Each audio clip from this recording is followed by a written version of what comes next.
Welcome friends to part 2 of my Winx Controversies series, where we cover the drama, the media coverage, the fandom theatrics, and the scandals that orbit around our beloved show. In part 1 of the series, I brought you the fandom drama behind Winx vs. Which.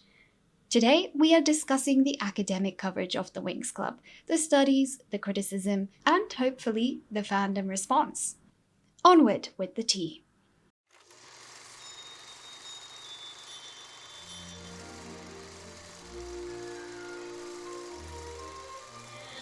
Tour will not win, ever.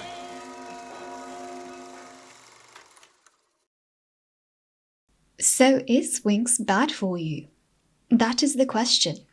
Believe it or not, there's actually a lot of academic research on just this topic, on the impact of Winx Club on young girls' mental health and self-image.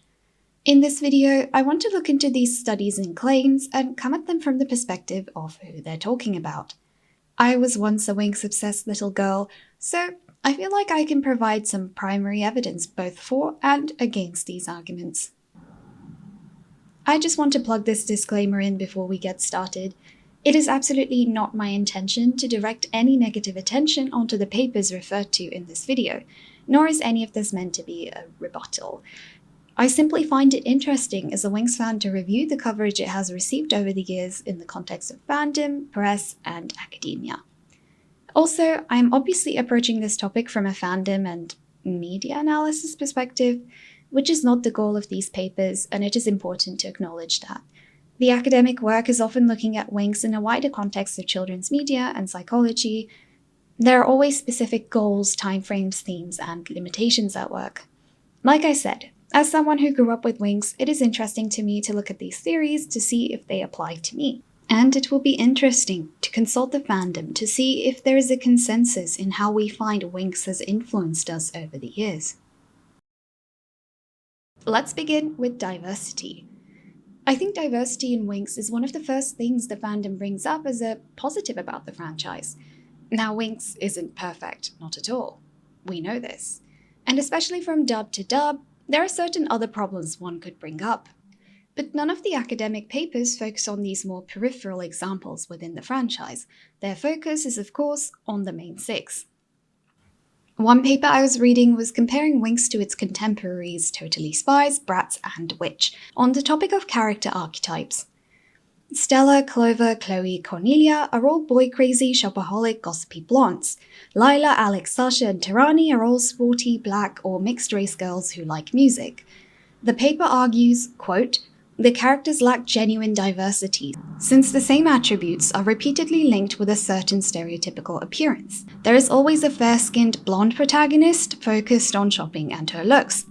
Her dark-skinned / black partner is always an athlete or dancer. To signalize individuality, attributes are simply accumulated, e.g. Tirani from Witch is not only a basketball player, but also likes maths and classical music. Characterizations of this kind appear interchangeable and seem to have little proximity to everyday life, end quote. Now here's where I need input. First of all, we've established that I don't really know Witch all that well, so I don't really know what they mean by attributes are stacked in terms of Tirani. But I was just thinking to myself, isn't that how it is in real life too? I like Winx. I also like equestrian sports, 80s French pop rock, and classical ballet. None of these things are related, I've simply accumulated them. The second thing is, well yes, they've obviously got a point. Superficially, all these characters, contemporaries of each other, fall into similar character archetypes. But there is also a very obvious reason for that: their target audience. Let's say you are a little girl who is coming across Winx for the first time on TV. Boom, there are 6 characters in your face, you are only 6 years old. For you to get on board as quickly as possible, you need convenient visual input letting you know who all these characters are. That's exactly why every Winx girl has an associated color and personality trait. Orange one bubbly, purple one smart, red one musical, pink one kind, green one sporty, blue one main character. Okay. Now let's get on with the story. It's very simple marketing. You can do this with all sorts of things. It's a simple way to introduce a product as quickly as possible to an audience of young girls. It makes identification easier. It makes identifying with these characters easier. What is the alternative to this type of coding? Which brings me to my third point. Alongside praising Winx for diversity, fans are most likely to praise Winx for its subversion of stereotypes. Take Stella, for example. Yes, she is a self-involved, gossipy blonde, but she is also the main character's fiercest friend and defender. This was one of the biggest reasons for the initial backlash against Fate the Winx saga, because Mr. Young missed the memo on that one. Aisha/Layla is sporty and musical, yes, but that's just how she escapes from the pressure, duties, and expectations of royal life. Winx makes full use of superficial coding and marketing, yes, but it also builds on it and even subverts it. Now, again, I need input here, because I will say, nonetheless, I'm not fully convinced that it works. I don't know about you, but when I was little, if we could get a few girls together, we would play Winx.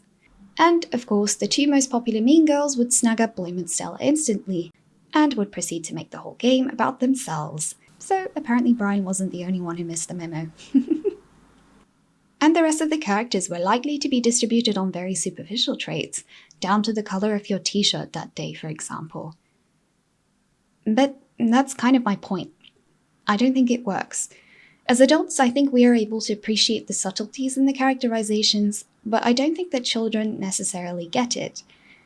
Obviously, I haven't even mentioned the later seasons, but this paper is pretty old anyway.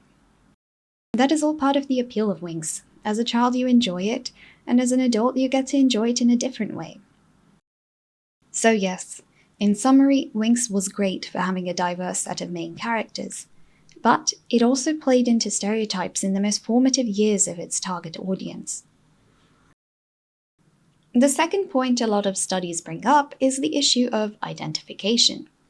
As we've covered, children tend to idolize and identify with their favorite cartoon characters, and Winx is no exception. They might pick a favorite, act as her in playtime, try to get closer to her by mimicking her attributes such as corresponding color, hobbies, and even physical appearance. So it is really important in the context of a child's well-being that what they are exposed to during this process of identification be safe and appropriate for them. The studies I was looking up for this topic were more recent, and instead of Bratz or Witch, alongside Winx they were often bringing up Frozen. In one study I was looking at, by a group of 5-year-old girls, Elsa alongside Bloom was chosen as the character that girls most wanted to be. The reason girls cited for choosing Elsa were her physical appearance, that she is pretty, and her ability to make ice, specifically in this paper, her ability to freeze her enemies. The paper goes on to say that, quote, "This has the potential to make children perceive destructive behavior as a normal thing," end quote. And this got me thinking. Now, physical appearance, that is one thing we'll get to, but the desensitization to violence thing rubbed me the wrong way. Because ability to freeze my enemies, in my mind, does not equal violence. If anything, it's actually a pretty non-violent way of responding to violence. It does not surprise me that girls may aspire to a non-contact way of stopping so-called enemies. And I don't see this as a violent response, just wishful thinking. In the context of Winx, for example, again, I'm probably overanalyzing. When you think of your favorite spells as a child, what do you think of? For me, I think of shields or scans. They are visually engaging because they are on screen for longer amounts of time, but maybe there's something more there. Even as an adult, two of my favorite action sequences are when the Winx are fighting against soldiers on Solaria and on Heraklion, and specifically warn each other not to hurt the men who are just acting on orders. Also, Winx spells, more often than not, act to contain rather than to destroy. The Winx, as the good ones, rarely destroy, or in other words, kill their enemies. Compare this to the franchises aimed at boys. But I'm not familiar with more recent franchises, so I'm just thinking of He-Man or Ben 10 or Huntik, and I fully realize that these are no longer relevant franchises, but they were the ones I grew up with. But isn't the number one trait stressed to young boys, at least amongst Winx's early contemporaries, physical strength, superhuman or not? Heroes who have physical strength. Their actions translate much more directly into something that can be described as violence, no? There is also a second element in all of this, which is that regardless of whether or not a male hero's strength is portrayed as supernatural, a boy has much more ability to aspire to physical strength, and therefore the attendant violence, than a girl has to pyrokinesis or cryokinesis, hence freezing their sister who is getting on their nerves. I wish it wasn't so, but it is. So maybe it's naive of me. Again, I have to stress that I am a layman and I don't know what I'm talking about. Maybe some better informed person will have happened upon this video and can let us know if what I'm saying has any sense. But I just feel like girls aspiring to magical abilities expressly for defending themselves just isn't the same as boys being made to prioritize raw physical ability. It's not violence. I don't feel that growing up with Winx, violence was normalized for me through identification with these characters. Their powers more seemed as a convenient method for problem solving, and this is especially the case in the comics. For example, Magics on Ice is entirely about an ice skating competition until the weather magic forcefully holding Magics in winter spirals out of control, and now the Winx have to use their powers to help control the situation. Or my absolute favorite Winx comic, Infernal Concoction, is basically a don't do drugs kids story until at the last minute, for a bit of spice, the Winx have to use their powers to help break the tricks out of their overdose-induced manic magic dream coma. Spectacular, absolutely insane. If you didn't read the comics growing up, you missed out, babes. Magic in the Winx world isn't the source of violence. The only way you could think that is if you watched only the films and choice episodes. But of course, maybe not everyone was a superfan as a child, and most children would only have ever come across snatches of Winx. But then could you really argue that it would have had a significant effect on their psyche? And maybe you could. For example, as a child, I once caught a snatch of an episode on Togo, and I never saw the full episode until I was 3 or 4 years older. It was Bloom spread eagle, tied up and screaming. And I would say yes, it disturbed me. I was fixated by the image for a long time. So yes, a snatch of something can have a long-lasting effect on a little child mind. But on the other hand, this was a character I knew, a story I was invested in, and it could only be so deeply imprinted in my mind because I had the potential to discover the context. I don't think it would have been as present in my mind if I didn't have the ability to tirelessly comb through the CD section at Real looking for that episode. And once I found it, I wasn't horrified by it anymore because I was really here for Dark Bloom, which probably isn't a good thing, but they haven't seen that episode, have they? Where is the analysis for that, The second aspect of identification that gets analyzed to death, and with good reason, is obviously in the context of physical appearance, specifically body type. Winx's body proportions have long been criticized by outsiders and tentatively poked by the fandom. It's like we all don't know what to do with it. But I kid you not, every single video I've seen touching on this issue on YouTube has always been like, I know some people criticize this, but I as a child never really thought of it like that. I always saw it as an artistic choice, so it doesn't bother me, but let me know what you think. And then the comments will be full of the same thing. It is no secret that the little girl who watched Winx at age 6 will grow up being bombarded by images of the ideal woman she should become. And is it a coincidence that the Winx girls fit this image of ideal womanhood perfectly? No, of course not. But I wonder if at age 6 she's thinking like that yet. Maybe a little older, yes, but even then, her image of womanhood is more likely to be based on real women than cartoon images she's trying to emulate, right? These studies cover the ages 5 to 6 as being most formative because children don't yet have the ability to distinguish between reality and fiction, but I have to wonder if that means that they would be focusing on physicality exactly. When I was 6, my idea of beauty was long hair, not a tiny waist. When I was just old enough to stop playing with dolls and be interested in women's fashion magazines instead, I remember coming across an article, probably in Marie Claire, that epitomized that early 2010s BuzzFeed tier pop feminist mania over Barbie or Disney princess and how it corrupts young girls' minds. The writer described receiving a Cindy doll as a young girl for her birthday and immediately taking its clothes off and her own clothes off, and asking her mother why they didn't look the same. And at age 11-12, I remember just being weirded out by this, because it had never occurred to me that looking like Cindy or Barbie or Winx had been something I was supposed to have aspired to. It had literally never occurred to me until that whole minute. And I have to ask, did you think like this? At age 6, I mean. Did you ever think to try to look like Barbie beyond, her cool pink clothes? Because evidently some people did. But for me, I literally had never thought of it until, surprise, surprise, opening the pages of a woman's magazine. It's worth pointing out that as a teenager, for a brief time, I was absolutely obsessed with the Eastern European living dolls that dominated the internet pre-2015. But this had absolutely nothing to do with, Barbie Island Princess, and everything to do with my growing awareness of sexuality and beauty ideals. Now, since we are approaching this from a Winx context, we are talking about body proportions specifically, but also there is an aspect of looking like Barbie, which I haven't touched on, which is in relation to race and Eurocentric beauty ideals, but I don't have first-hand insight to offer on this, so please feel welcome to share if you do. So, where am I going with this? I don't really know. All I can say is that as a child, I only ever saw Winx's proportions as an art style that I was desperate to replicate in my own drawings. Further, I would say Winx's extreme proportions, in fact, were good for exactly this reason. The more stylized it is, the more it will be seen as, a style, rather than something meant to reflect reality. I just don't know. Did you ever aspire to look like the Winx? I think that's pretty important for us as a fandom to know. But I've never come across someone who said that they did in the way that these studies seem to imply.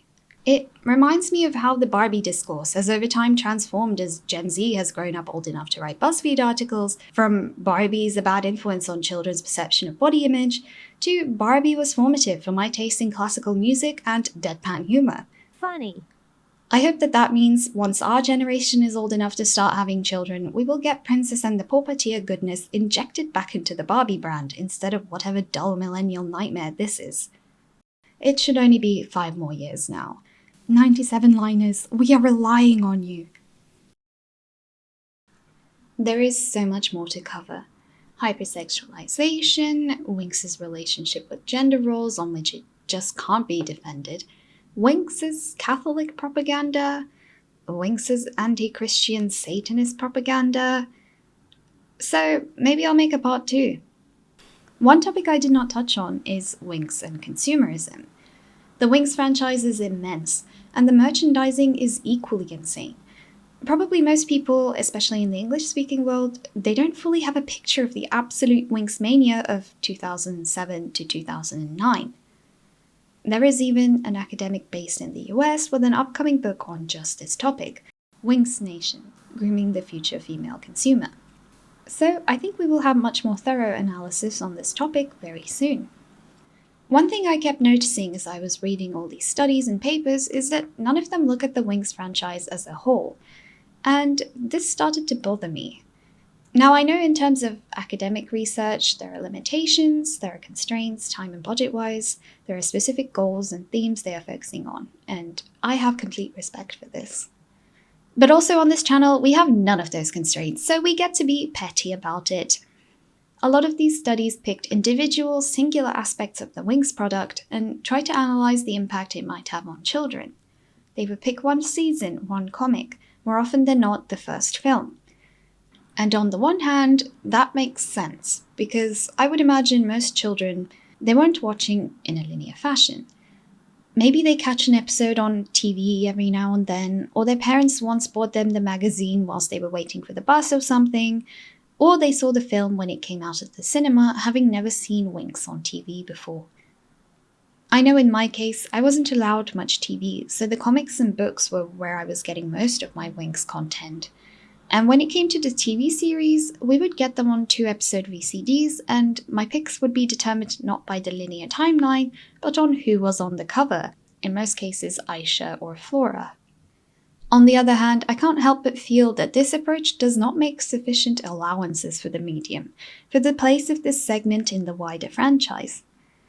And I get it, they're not coming at this from a media analysis perspective. But I do wonder, without the full sense of the scope of the franchise, is it really possible to analyze how an audience responds to it, what they remember, what they take away with them? There were so many instances when I was reading through a paper, came across a claim that a child might receive such and such in such a way, and thought to myself, well, no, because the child will also know this, this, and this. And I know this because I was there. I was the child. But, don't take it too seriously. This is just meant to be lighthearted and curious. A lot of these problems these papers talk about are things that the fandom has identified by itself already. So the framing of this as looking at the academic coverage of Winx is just a convenient excuse to discuss these problems as a fandom. So I'm really looking forward to any insights you might have regarding Winx's relationship with diversity, stereotypes, with violence, and with body image. And I have plenty else I'm working on for you all, so I hope you look forward to it, and I see you next time. Bye!